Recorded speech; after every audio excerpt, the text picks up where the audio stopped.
তাই যে আমাদের অনুষ্ঠান কিন্তু শেষ, এখন এই যে বাড়ির খাবারে লেগে পড়েছি। কোথায় অনুষ্ঠান শেষ? তোমার তো এখন একটা অনুষ্ঠান বাকি আছে আজকে। ও হ্যাঁ হ্যাঁ, আজকে সত্যি তো একটা অনুষ্ঠান রয়েছে। আজকে রয়েছে আমার নাতির অন্নপ্রাশন। তো অনেকেই ভাবে আমার নাতি এই বয়সে।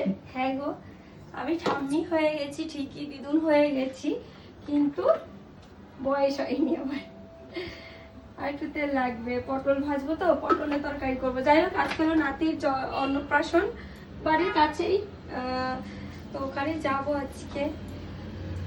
আর দেখো, আজকে রান্না করছি ডাল, মুসুরির ডাল, আর একটা ঝিঙ্গা ছিল, সেই ঝিঙ্গাটা দিয়ে একটু সজনে দিয়ে ডালটা করবো।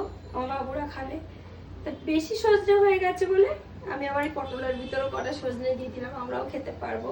অবশ্য ডালটা আমরাও খাবো। আর এই যে এক রান্না চলে আসবে এবার, ডাল সজনে, এই আর হলো গিয়ে কি পটল, এই তরকারি খেয়েই যাবো, আর উচ্ছে ভাজা। কারণ আমার মেনুতে এই তিনটে জিনিস থাকবেই, ঠিক আছে।